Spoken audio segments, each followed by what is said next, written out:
Hello students, आज हम इस वीडियो के माध्यम से हिंदी व्याकरण के दूसरे पाठ जिसका नाम है वर्ण विचार का अध्ययन करेंगे। तो सबसे पहले वर्ण किसे कहते हैं? भाषा की उच्चरित ध्वनियों के लिए बनाए गए लिपि चिन्ह वर्ण कहलाते हैं। जो लिपि चिन्ह बनाए गए हैं उनको वर्ण कहेंगे। वर्णमाला, अब वर्णों के व्यवस्थित समूह को वर्णमाला कहते हैं। यदि हम वर्णों को एक व्यवस्थित क्रम में, जैसे अ आ इ ई उ ऊ, अगर उनको एक व्यवस्थित और क्रमबद्ध तरीके से हम लिख दें तो वह वर्णमाला कहलाए। वर्णमाला के भेद, वर्णमाला के दो भेद होते हैं। नंबर 1 स्वर, दूसरा व्यंजन। अब स्वर किसे कहते हैं? जिन वर्णों के उच्चारण में हवा बिना किसी रुकावट के मुख से बाहर निकलती है, ऐसी ध्वनियों को स्वर कहते हैं। ऐसे वर्ण जिनके उच्चारण में मुंह से हवा जो है बिना किसी रुकावट के मुख से बाहर निकलती है, जैसे अ आ इ ई उ ऊ री ए ऐ ओ औ। तो हिंदी वर्णमाला में 11 स्वर हैं। यदि इनको आप एक बार बोल करके अभ्यास करेंगे तो आपको मालूम होगा कि इन शब्दों को बोलने में जो है हवा बिना किसी रुकावट के मुख से बाहर निकल रही है। अब स्वर को भी दो भागों में बांटा गया है, ह्रस्व स्वर और दीर्घ स्वर। तो ह्रस्व स्वर ये वे स्वर हैं जिनके उच्चारण में सबसे कम समय लगता है। ये संख्या में 4 होते हैं, अ ई उ री, यानी कि ऐसे स्वर जिनके उच्चारण में कम समय लगता है, उनको बोलने में कम समय लगता है, उनको ह्रस्व स्वर बोलेंगे। अ, फिर छोटा ई, छोटा ऊ और री, ये ह्रस्व स्वर होते हैं। दीर्घ स्वर ये वे स्वर हैं जिनके उच्चारण में ह्रस्व स्वर से लगभग दुगुना समय लगता है।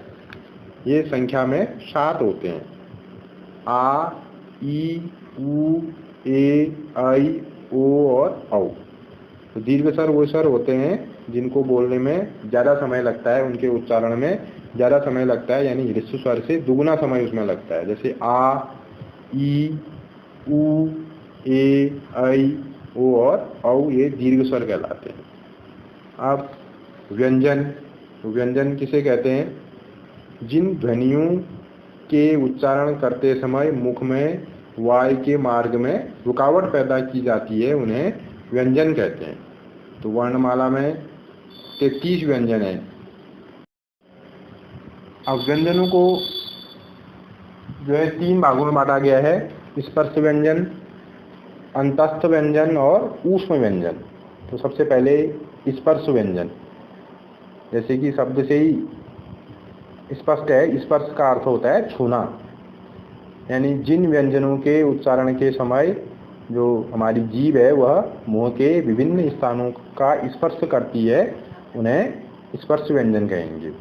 ये संख्या में 25 होते हैं, 25। इन्हें अलग अलग वर्गों में बांटा गया है, जैसे क वर्ग के अंतर्गत क, ख, ग, घ, ङ। ऐसे ही च वर्ग के अंतर्गत च, छ, ज, झ, य। त वर्ग के अंतर्गत ट, ठ, ड, ढ, ण। त वर्ग के अंतर्गत त, थ, द, ध, न।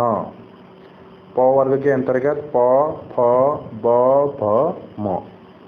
तो इस प्रकार ये कुल मिलाकर के 25 वर्ण हैं जिनको स्पर्श व्यंजन कहेंगे। दूसरा है अंतस्थ व्यंजन। इन व्यंजन के उच्चारणों के समय जीभ मुंह के किसी भी भाग को पूर्णतः नहीं छूती, यानी कि हल्का उसमें टच होता है। जो हमारे जीभ है वो मुंह के किसी भी भाग को पूरी रूप से जो है छूती नहीं है। ये संख्या में 4 होते हैं, जैसे य, र, ल और व। ये अंतस्थ व्यंजन कहलाते हैं। इन व्यंजनों के उच्चारण के समय जीभ जो है मुंह के किसी भी भाग को पूर्णतः नहीं छूती। तीसरा है ऊष्म व्यंजन। तो इन व्यंजनों के उच्चारण के समय वायु मुख से टकराकर ऊष्मा अर्थात गर्मी पैदा करती है, अतः इन्हें ऊष्म व्यंजन कहा जाता है। इनकी संख्या भी 4 है, स, स, और ह। तो ऊष्म का अर्थ होता है गर्मी, यानी इन वर्णों का अगर हम उच्चारण करेंगे तो मुख से जो है गर्म हवा बाहर निकलती है, इसीलिए इनको ऊष्म व्यंजन कहा गया है। अब है संयुक्त व्यंजन। दो भिन्न व्यंजनों के मिलने से जो नया व्यंजन बनता है उसे संयुक्त व्यंजन कहते हैं। ऐसे व्यंजन जो दो या दो से अधिक वर्णों के संयोग से बनते हैं, उनके आपस में संयुक्त होने से बनते हैं, इसीलिए उनको संयुक्त व्यंजन कहा गया है। जैसे श से क्षत्रिय है, वो क, श और अ इन 3 वर्णों के योग से बनता है। त्र से त्रिशूल जो है वो त, र और अ वर्णों के संयोग से बनता है। ऐसे ही ज्यों है, वो ज, धन, यों, धन, अ इन तीनों वर्णों के संयोग से ज्यों वर्ण बना। स्र, ये श, धन, र, धन, अ इन 3 वर्णों के संयोग से स्र वर्ण बना। तो इसीलिए इनको संयुक्त व्यंजन कहा जाता है, क्योंकि ये अनेक वर्णों के संयोग से बनते हैं। ग्रहित व्यंजन।